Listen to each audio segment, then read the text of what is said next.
Ito, request ng aking asawa. Gumawa daw ako ng suka na may pipino. Ayan, meron na yung sibuyas at bawang. Hindi ko na lang na video. Lagyan natin ng paminta.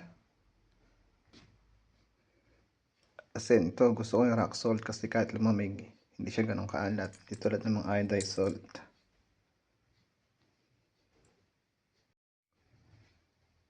Ito yung suka dito.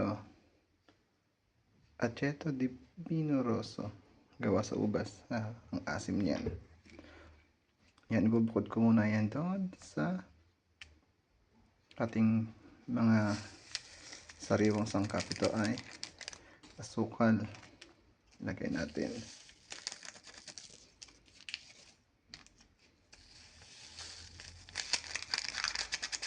Ayan. Yan.